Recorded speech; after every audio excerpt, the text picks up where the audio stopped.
Bismillahirrahmanirrahim. Assalamualaikum warahmatullahi wabarakatuh. Alhamdulillahi rabbil alamin. Wal aqibatu lil muttaqin. Wala udwana illa ala dhalimin.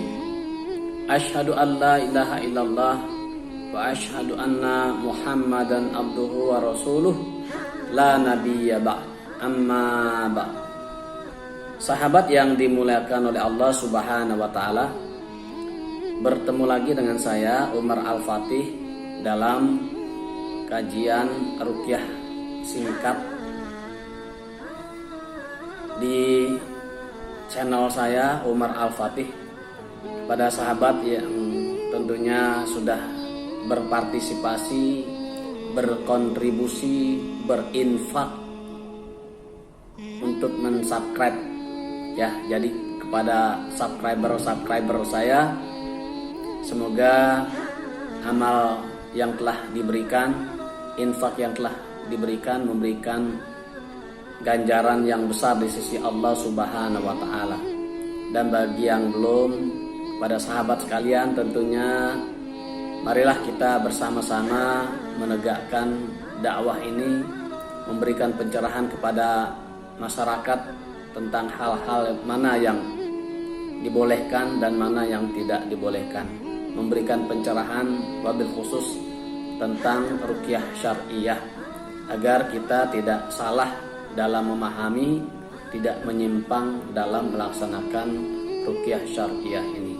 Oleh karena itu, berikanlah infak sahabat sekalian dengan menekan tanda subscribe di bawah dan tekan tanda loncengnya agar senantiasa mendapatkan update terbaru dari video-video saya dan juga hal-hal yang berkaitan tentang ruqyah syariah. Sahabat yang dimuliakan oleh Allah Subhanahu wa taala, seorang peruqyah itu harus memiliki bekal, terutama bekal ilmu. Ilmu adalah senjata yang ampuh dalam menghadapi setan atau jin. Seorang peruqyah yang hanya mengandalkan hafalan Al-Quran saja, jika tidak memiliki bekal ilmu yang syar'i, maka ia akan masuk dalam perangkap setan dengan jurus talbisnya. Jangankan seorang peruqyah, ulama sekelas Syekh Abdul Qadir Al-Jailani pun pernah diserang iblis dengan jurus talbisnya. Sebagaimana dikisahkan bahwa dalam suatu perjalanan, Syekh Abdul Qadir Al-Jailani merasakan cuaca yang sangat panas, sehingga membuatnya hampir mati kehausan. Lalu datang awan menaungi beliau. Begitu juga angin yang berhembus memberi kesegaran, dan air ludah pun terasa mengalir membasahi tenggorokannya. Ketika itu tiba-tiba terdengar suara, "Wahai Abdul Qadir, aku adalah Tuhanmu." Syekh Abdul Qadir menyahut, "Engkau Allah? Tiada Tuhan selain Engkau." Lalu suara itu berkata, "Wahai Abdul Qadir, aku adalah Tuhanmu. Aku halalkan apa yang telah diharamkan." Syekh Abdul Qadir marah dan membentak, "Engkau pendusta, engkau adalah setan." Awan hitam itu pun berpencar. Tiba-tiba Syekh Abdul Qadir mendengar suara, "Wahai Abdul Qadir, kamu telah selamat dari tipu dayaku karena pemahaman agamamu yang mendalam.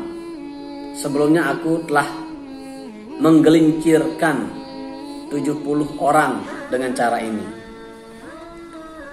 Pelajaran lain yang dapat pula kita kutip dari kisah Ibnu Taimiyah yang hendak digelincirkan oleh setan.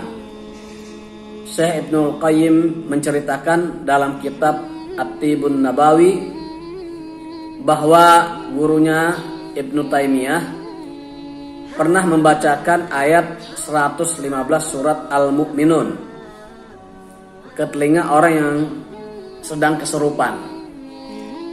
Lalu jin yang merasuki itu berucap, ya gitu, seperti orang kesakitan.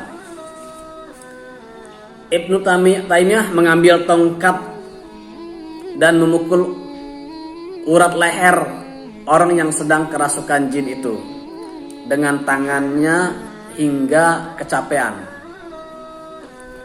Orang-orang yang hadir yang menyaksikan hal itu yakin bahwa orang yang dipukul Ibnu Taimiyah itu pasti mati akibat pukulan tersebut. Saat tubuh orang itu dipukul bertubi-tubi oleh Ibnu Taimiyah, jin yang merasuki itu berkata, "Aku mencintainya." Ibnu Taimiyah menjawab, "Ia tidak mencintaimu." Jin itu berkata lagi, "Aku ingin pergi haji bersamanya." Ibnu Taimiyah berkata, "Ia tidak ingin pergi haji bersamamu." Akhirnya jin itu berkata, "Aku akan keluar meninggalkannya karena menghormatimu." Ibnu Taimiyah menjawab, "Tidak, tapi keluarlah kamu karena tunduk taat kepada Allah dan Rasulnya." Jin pengganggu itu pun keluar dengan membawa kekalahannya. Setan dari bangsa jin ingin memperdaya Ibnu Taimiyah dengan kata-katanya, "Aku akan keluar karena menghormatimu," dengan tujuan agar Ibnu Taimiyah bangga dan merasa dirinya hebat. Baik Syekh Abdul Qadir Al-Jailani maupun Syekh Ibnu Taimiyah, keduanya terhindar dari tipu daya atau talbis setan iblis karena ilmu dan pemahaman akidah yang mantap. Keduanya bukan orang-orang yang sakti yang punya ilmu mandraguna dengan seluruh aksesoris atau simbol-simbol agama. Keduanya tidak lebih hanyalah orang-orang alim, orang-orang yang berilmu dan soleh serta bertakwa kepada Allah. Sahabat yang dimuliakan oleh Allah Subhanahu wa taala, jadi ada satu pemahaman ilmu sebelum ibadah, al ilmu qoblal amal. Salah satu keistimewaan ruqyah syariah adalah nilai ibadahnya. Dalam proses ruqyah syariah yang dibaca adalah Al-Quran dan doa-doa al-ma'thur. Jika dilakukan dengan niat ikhlas karena Allah Subhanahu wa taala, maka dia akan bernilai ibadah. Yang membaca dan yang mendengar akan mendapatkan pahala. Yang meruqyah dan yang diruqyah serta orang yang menyaksikan akan mendapatkan ganjaran pahala membaca atau pahala mendengarkan ayat-ayat suci Al-Quran.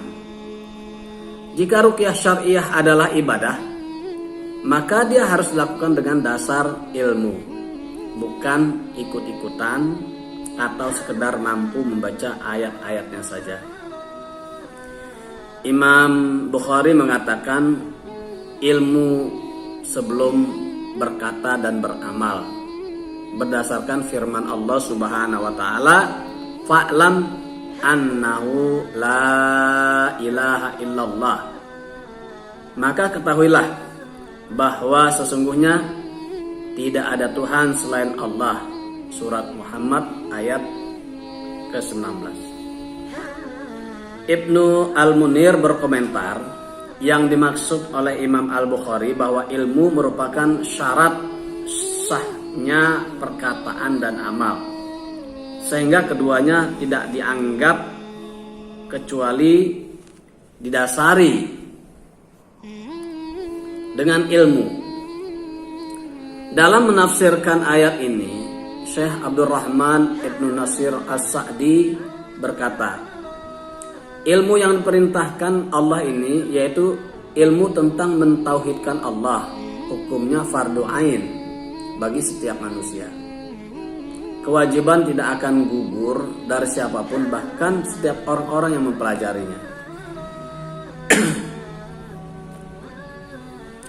Ruqyah syariah merupakan amal ibadah yang mesti dilakukan berdasarkan ilmu. Ilmu yang perlu diketahui seorang peruqyah yang profesional mencakup ilmu-ilmu syar'i seperti ilmu yang fardu ain, yaitu ilmu yang wajib dan mesti diketahui setiap muslim. Sangat menyedihkan jika seorang peruqyah tidak mengerti secara global seluk-beluk akidah, Al-Quran dan Al-Hadis, tata cara wudhu, sholat, membaca Al-Quran dan lain-lain. Selain itu, dia juga harus melek dan memahami ilmu-ilmu lain secara garis besar. Artinya tidak buta sama sekali. Singkat kata, sebagaimana kata Syekh Muhammad Asy-Syain, seorang peruqyah itu idealnya adalah ulama. Beliau berkata, ahli ruqyah itu hendaklah seorang ulama yang melaksanakan ilmunya, yaitu orang-orang yang dapat memahami apa yang mereka baca dan melaksanakan apa yang diperintahkan oleh Allah Subhanahu wa taala. Mereka selalu ingat Allah, selalu berusaha agar senantiasa dalam keadaan bersuci, karena ulama lebih kuat dalam menghadapi setan daripada masyarakat biasa. Sebab orang awam hanyalah seorang muqallid yang mengikuti apa yang difatwakan ulama. Sementara orang alim yang berilmu adalah orang yang terpelajar, yang memahami tipu daya musuh Allah dan memerangi bid'ah-bid'ah yang sesat yang tersebar di kalangan umat. Jika seorang peruqyah dapat menggali khasanah ilmu keislaman dari sumber aslinya, maka ia akan menjadi peruqyah yang kreatif, inovatif, dinamis dan kritis, sehingga ia selalu mengamati perkembangan dan melakukan kritikan terhadap penyimpangan dan praktek pengobatan. Dengan demikian ia tidak akan mudah digelincirkan dengan jurus talbisnya iblis. Ilmu syar'i merupakan syarat utama agar peruqyah tidak terjebak dalam kesalahan, baik dalam proses pengobatan maupun dalam mensosialisasikan ruqyah di tengah masyarakat. Jangan karena alasan agar ruqyah dikenal masyarakat lalu ruqyah diiklankan di koran atau majalah-majalah mistik atau media porno atau semi porno.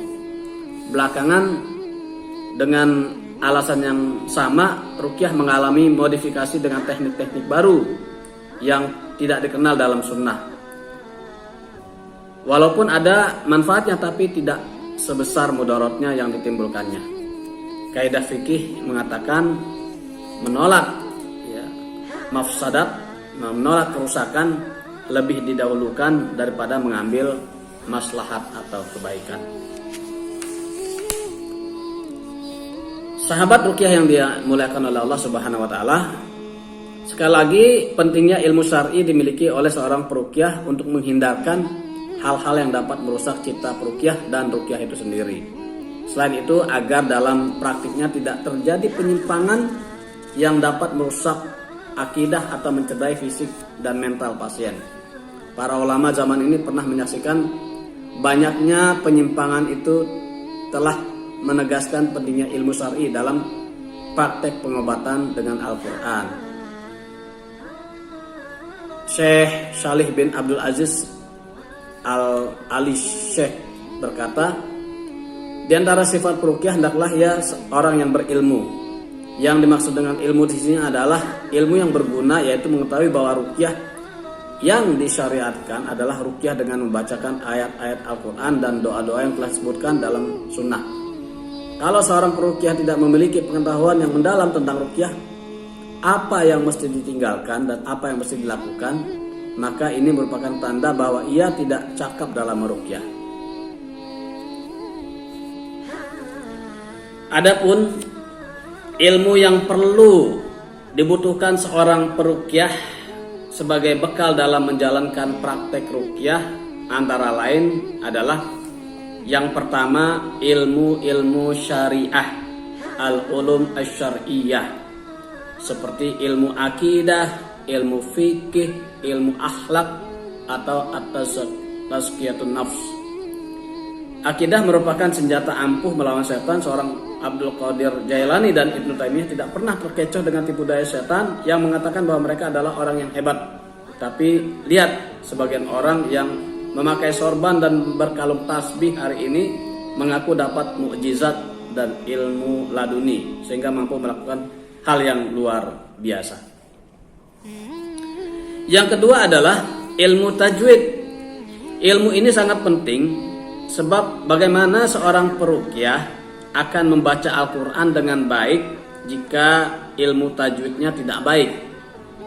Jika bacaan Al-Quran seorang tidak baik, maka manfaatnya kurang maksimal. Yang ketiga, ilmu Tibun Nabawi.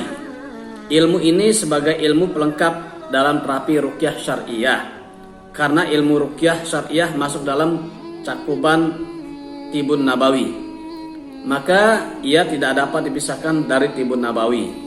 Misalnya bekam atau herbal-herbal yang direkomendasikan oleh Rasulullah SAW, sebagaimana disebutkan dalam kitab-kitab Tibun Nabawi merupakan media pelengkap yang dapat disinergikan dengan ruqyah syar'iyah. Yang keempat, dia harus memiliki ilmu psikologi dasar yang nanti akan kita jelaskan dalam bagian tertentu tentang ilmu psikologi dasar ini. Inilah yang penting dimiliki atau dipahami, ilmu yang harus dikuasai oleh seorang peruqyah.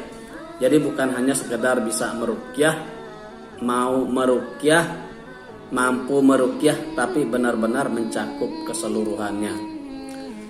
Bagi sahabat yang ingin bertanya atau ingin memberikan saran, komentar, silakan sampaikan di kolom komentar di bawah, dan harap memberikan pertanyaan-pertanyaan yang memang sesuai dengan materi yang disampaikan. Kemudian tidak memberikan kritikan yang pedas, tidak membuli, tidak menghujat, tidak juga mendebat, karena kita bukan dalam rangka perdebatan. Kalau memang ada yang salah, silahkan diberikan catatan di kolom komentar. Saya siap diberikan perbaikan-perbaikan apabila ada kesalahan yang saya sampaikan. Mudah-mudahan bermanfaat. Aku qouli hadza. Assalamualaikum warahmatullahi wabarakatuh.